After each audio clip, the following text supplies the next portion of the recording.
Please welcome Doc Brown. I know you as Doc, but during the tech I called you Ben, and I know you don't care, but it just feels weird calling you Ben. Yeah, I really don't care. Like whoever knows me in what way, you know, I've been Doc since I was 15. So to me, it really makes no difference. They're both my name. Have you got any other nicknames like childhood or family or friend? Are there anybody like? Have you got like my brother calls me Dewey, but he's the only person in the world that calls me Dewey. Have you got anything like that? Not now. I guess my oldest friends will call me Smithy, but other than that, I mean, sometimes my mum calls me Doc, my brother calls me Doc. So do you know what I mean? It's like. Do you know, it's lovely, and it does remind me the idea that your mum would call you by your stage name / nickname, obviously. I don't know, are you familiar with the Jack Reacher novels? Yeah. Yeah, I mean, I call them novels is arguably to dignify them, but they're certainly writing. And I've read all of them. Have you read any of them? Have you read them? No, I know of them. Oh, you know them, you know them. So my favourite fact about them is that his name's Jack Reacher, but everyone calls him Reacher. And my favourite fact, and this is canon, this is written into the novels, Reacher's mum calls him Reacher. That reminds me of Red Dwarf. Do you used to watch Red Dwarf? Yeah, I love it. You love Red Dwarf. Where they find the mail pod after all those years. And, yes. Lister reads all of Rimmer's mail, and there's one from his mum, and he opens it up and says, "Dear Rimmer." Mate, I remember that. I used to be so into Red Dwarf, and I haven't seen it for years. Like the first 3 seasons were amazing. The next few after that had some real highlights, and then I just stopped having the time to watch it, I guess. But that really makes me want to go back and rewatch them. The first 3, honestly, they stand up. I'll go back and rewatch them at any given time. I just moved house, and Danny John Jules lives on my street. Oh, clang. Clang. Another little go back and watch, man. Like, oh, that is so great. He's one of the few people I was properly starstruck to meet at a chortle event. But you have been doing starry things just now. You've just earlier tonight been interviewing Colin Firth. Yeah. Hey, listen, we're going to have to stop clanging, right? Doc/Ben, as I call him, and only I, Doc/Ben is a genuine celeb, and as a result knows and hangs out with celebrities. So stop clanging all over us, you clanging sofa motherfuckers. Tell us about Colin Firth. Give us presumably were you doing a live interview or is it pre-recorded? Yeah, like we're both ambassadors for BAFTA, and I obviously, you know, he's Colin Firth, but I do a lot of presenting, obviously stand up and whatnot. So they get me to host a lot of the events. And tonight's one obviously would have been live, but I mean, well, it was live, but it would have been in an actual place. Like this show would have been in an actual place with actual people. Not sure about that. There's still time. The webinar version, man. It wasn't that glamorous, but it was cool. It was cool to chat and hang, even if remotely. Yes. Is he as nice? No, tell us. Go on, dish the dirt on Firth. Obviously, you can't say anything apart from he's nice, but tell us how nice he was, and we will judge you for how much we believe it. Yeah. No, listen. This is what happens in this business. Like I remember I used to work with Joe Cornish. I worked on his first movie. I was friendly with Adam Buxton back in the day. He's friends with my sister. So I worked with Joe Cornish before he became like a big movie guy. Do you know what I mean? Was it Attack the Block, his first one? Yeah, Attack the Block. I love that. Of everybody. And now if you meet Joey, like if you see him in an interview and they ask him about anyone, he just go, "Oh, it was wonderful, wonderful working." Yes. He doesn't say shit about anyone. So like I know how it goes. You get deeper in and you can't say shit. But yeah, from what I know of Colin Firth, it's disappointingly positive. Disappointingly positive. That sounds like the sort of shit these fans say about this show. Have you ever had, like, without impugning the honour of the person at all, can you tell us about a specific moment maybe from an interview with a big celeb where it's got a bit wobbly? Like I think what I'm basically saying is, what's the worst one without identifying them? I think all my interviews have been good. I did one with Elle Fanning where I thought she was Dakota Fanning for the entire interview. That's more on me than on her. But no, interviews have been largely good. I've worked with famous people that were cocks. I mean, I worked with a dude who's now dead, so it feels really bad to speak about him. But he's a very famous actor. and we had a you know, a scene where it's just the two of us, dramatic scene, you know, and he was, I'm not shitting you, listening to Tottenham Hotspur on a little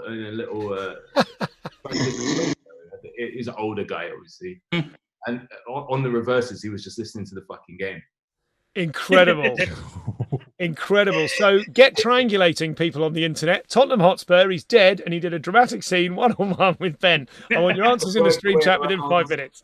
Working way around my IMDb, and you'll eventually get there. God rest his soul. Sure. God rest his. Sure. I mean, you know, a man has died. So, what have you stolen from work? Have you managed to nick anything from a film set?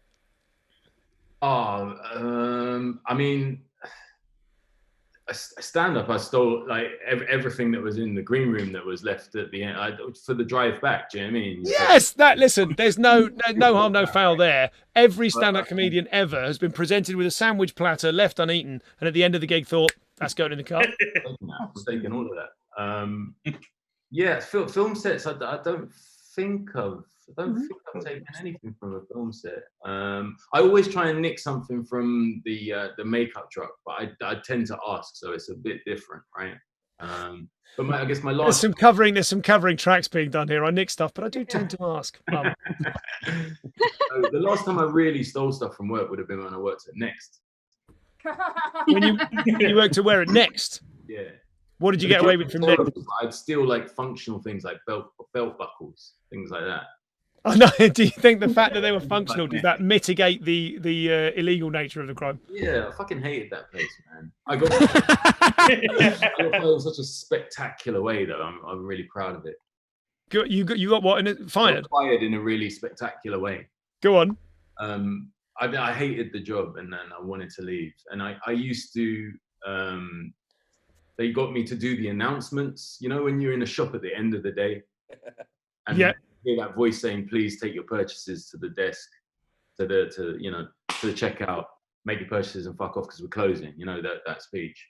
I used to do those, and it was in this little room with a mic, and you just go in the back near the staff room into this tiny little broom cupboard, and you do the announcements. And what got me that week was it was Christmas, right? And they'd had this tape going round and round. Anyone who's worked in retail will know this. There's a tape going round and round with the same sort of 21 Christmas songs. It's brutal, non-stop. And it was exciting at first because they changed it from the other tape that had been going round and round for 6 months of just general pop. You know? So at first I enjoyed the novelty, but then it just went round and round. And it was during the Christmas season, I'd gone in to do my announcement, and I'd noticed there's like a drawer. I just never really like looked in the cupboards and whatnot. There's a drawer. I pulled the drawer out, and there was fucking hundreds of tapes. And I was like, someone could have changed these tapes. They were just making us go mad. And that was the moment I lost all faith in that job.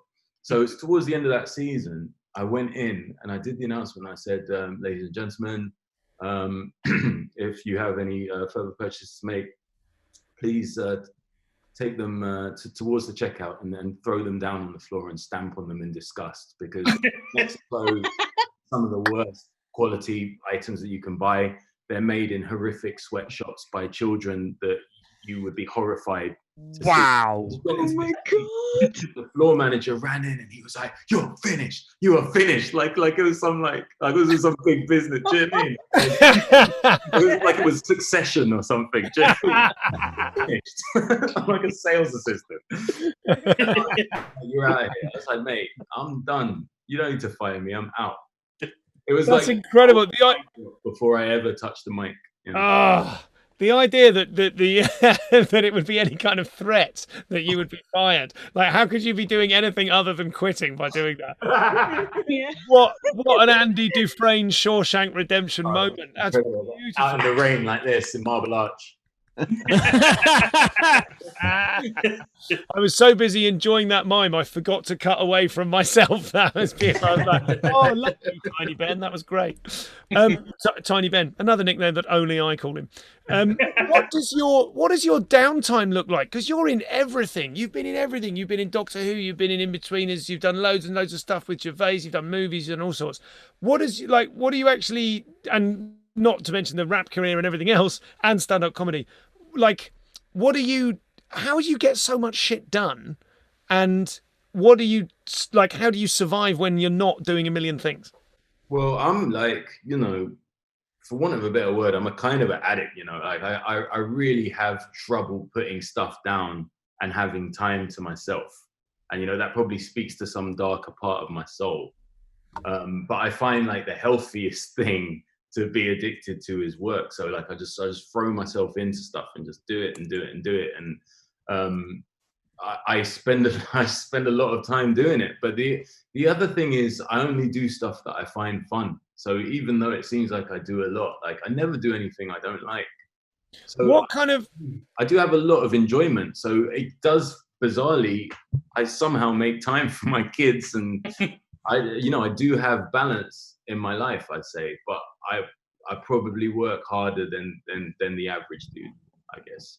What have you, in terms of your parenting, I don't know how old your children are, but how has your lockdown parenting experience been? Have you nailed any tricks or things where you thought like, I've dadded the shit out of this? Yeah, I mean, we've had a few of those moments, man. Like, I got teenagers, so it's like a different kettle of fish.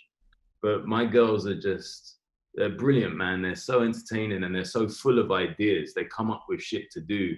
And like lockdown for kids, I think is not too dissimilar to lockdown for dogs. They suddenly go, oh my God, like just attention, just constant attention. So, like obviously that can go two ways, but for us, it's been really nice, man. Like I've gone, oh my God, actually my family, they're quite nice people. I should definitely hang out with these guys a bit more. Yeah, it's been beautiful for me because like I have had 12 years of being away for ages and coming back, like being bit part player in the family structure, and I don't like that. So it's been really, really nice. And like I say, they come up with so many ideas, like creating quizzes. They had this Friday night thing at first where we'd get like half an hour to dress up in a theme of one of their choosing. And yeah. You have to meet at the dinner table for dinner, and like everyone assesses the outfits for the theme, and that shit like that is good fun, man. David, make a note. We're doing that on the next week's episode. That's a great idea. Also, David, if you could make a note, if you could send a Facebook message to my wife, because we're going to do that for dinner tomorrow night. That's great. That's probably all we've got time for. It seems like a bit of an unsatisfying resolution to the show. For you, because you lost 12-4. I've got a question. Let's go to the final scores. Whoa. Hang on. Let's just address what happened there? Maybe. Tyler, the Creator. Mark. When we said, have you stolen anything from work? Yeah, this is the mask I wear when I go to Tesco.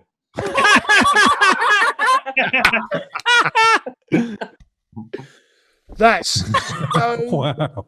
That's creepy. amazing. That is a mask I of my genuinely own thought for a face. moment Leaky had done That's a something. mar- Love that's- that. Is that your own face? Put it back on. Put it back on. Mask of my own face. Yes, that's amazing. Yeah. No. Oh. Oh my Merch. God. Merch. I need That- one. That is where. From what show was that? That was actually it was I produced a music video for like a electronic artist, and he wanted me to appear in it as a thing called Cheerio. You could probably search it online. It's called Cheerio by a guy called The Last Skeptic. Oh yeah. Hey. Yeah, and the character in sort of short film is a dude who's living a lie, so he's got a mask with his own face. It's pretty creepy. Oh. Actually, to link it back to comedy, you know who The Last Skeptic's older brother is? Oh, is it Tin and Dooyep? There you go. Yeah. Yeah, there we go. Great. So that question was worth 10 points. So I think that makes us equal. Good to see. Yeah, Listen, you Ben. win, you win 14-12, Stu. Yes, Well done. mate. Thank you. Hey, listen. Final question from me, Ben. What massive role did you nearly get and then you didn't get it at the last minute? Young Lando. No. The last two, me and Donald Glover. You are shitting me. Oh, I wouldn't have brought it up if I'd known there was going to be something painful. Is that a painful memory? So Stu keeps talking about it. Could have been.